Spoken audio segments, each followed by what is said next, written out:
Welcome to Collecting Chaos and Modeling with Chaos.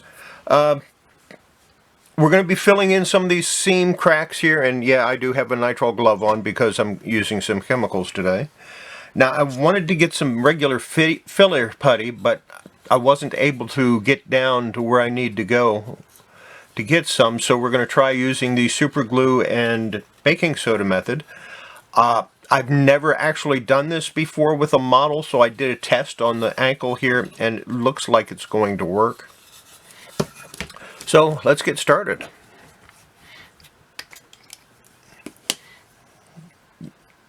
I'm laying super glue in the crack right here, this seam here, and we'll get a little pinch of this. And it dries and sets up almost immediately, and it looks like it fills the crack really nicely. So I will continue on around.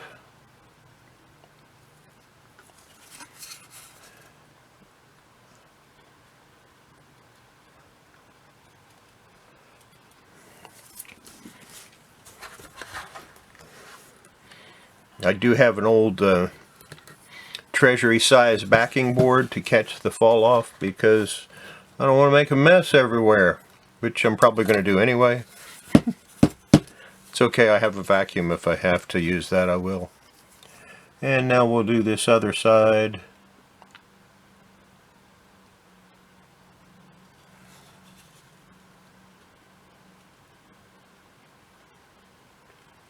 I'm going to go all the way around with it.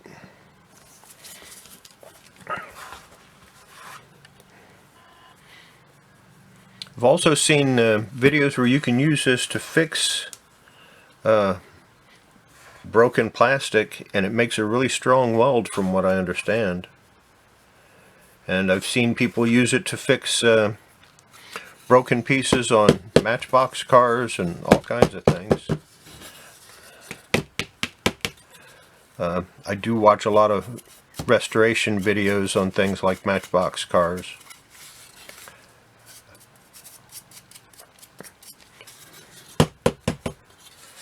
And yeah, that's filling it up pretty nicely. I think it's going to work out okay. We do this other ankle.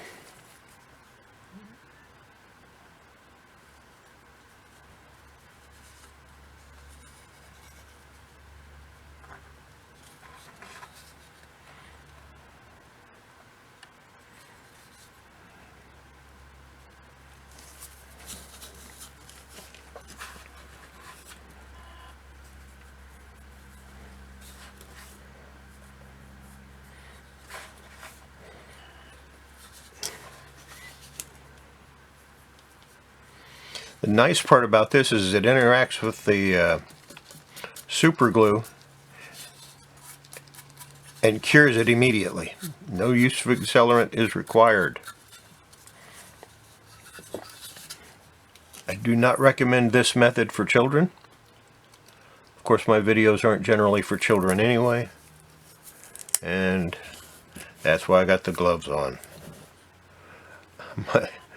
My glove just stuck to the bottle.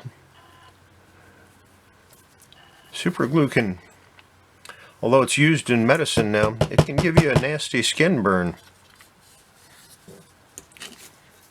So you need to be careful with this stuff.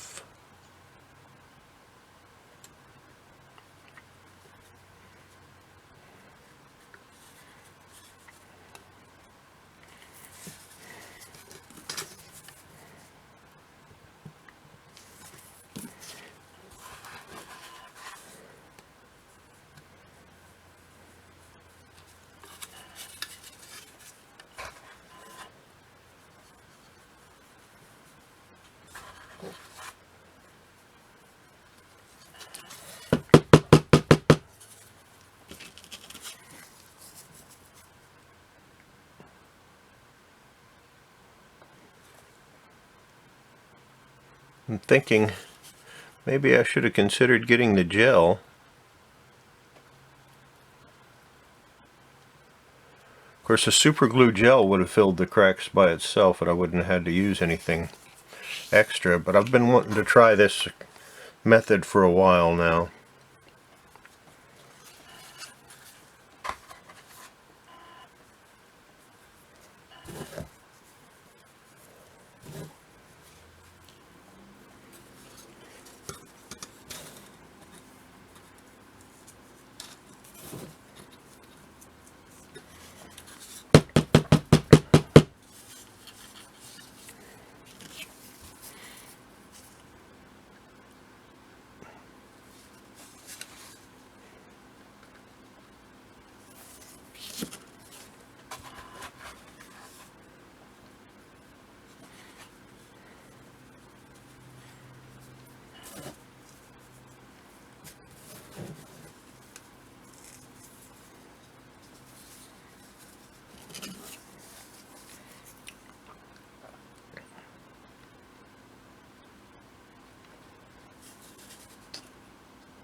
Really filling them pretty nicely. I've just missed a spot there.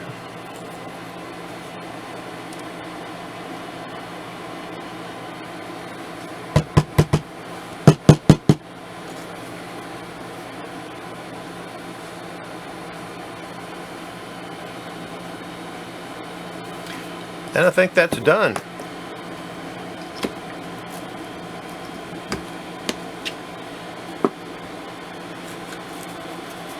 I'm going to let this dry for a few minutes and wash or rinse it off. Then I'll do a little bit of sanding and we'll see what happens. So I'll be back in a few minutes. And I'm back.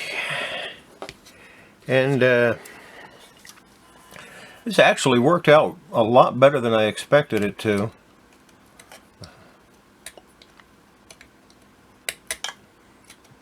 Clean out a little bit of the excess there, and it carves.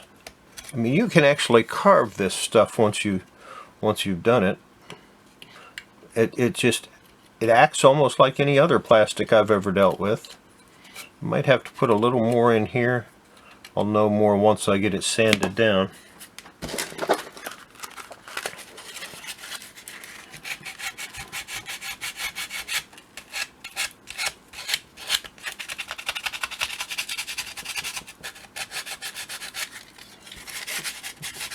All I'm trying to do is smooth out the joints here so that we can get this thing primed.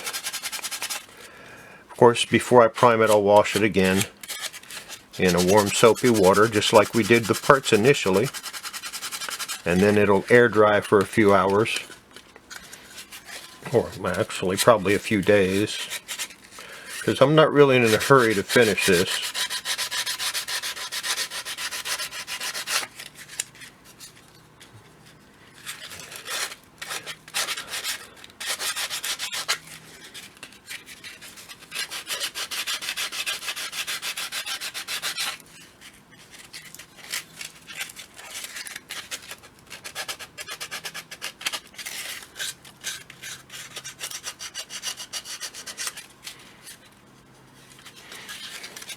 That's better than most filler putties that I've used.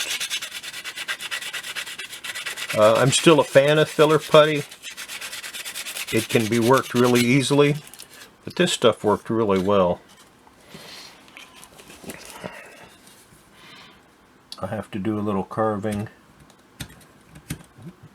get the wrinkles right.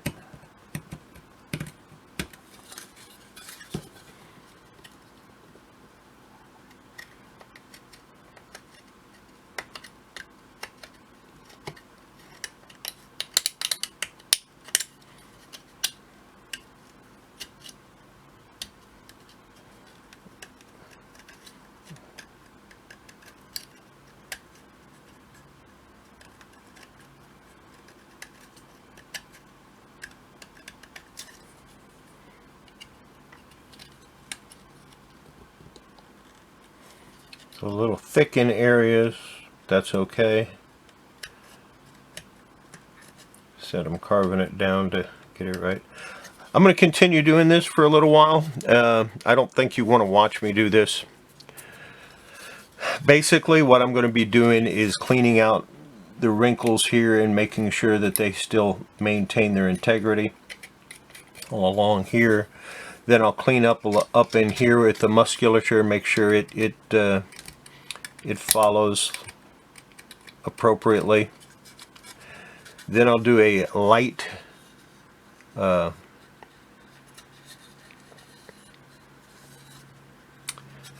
I'll sand the whole thing, and we'll see where we're sitting from there, and I'll be back.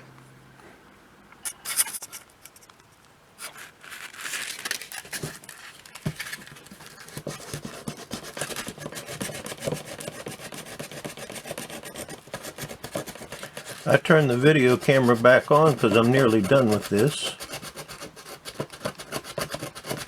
I don't have couldn't find all my little files that I know I have somewhere. And of course I forgot to buy sandpaper, so all I'll have is this one piece. And this is 120 grit, so it's a real fine sandpaper. Perfect for modeling though. I'm just cleaning out the wrinkles, but overall I'm really happy with the way this is turning out, and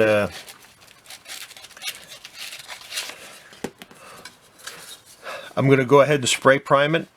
I'm going to do that off camera, and it's going to take at least 24 hours to dry.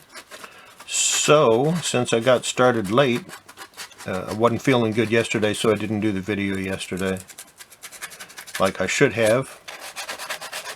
So since I got started out late, we'll pick up next week, looking at the primer, how it worked out. See if I need to sand or file any other areas to make it look nice and smooth. And from there, hopefully we'll get started painting. Otherwise, it's more sanding and reprimering. So that's it for this episode of Modeling with Kaos, and I hope you maybe learned something. I certainly did. I'd never tried this trick before, and it works really well. So I'll see you for the next video, which I don't think I'm going to drop it on Thanksgiving, but Thursday's my normal day. I might drop it on Friday. Haven't decided yet. I'll make up my mind once I get that one finished. And we'll see you either Thursday or Friday. Bye.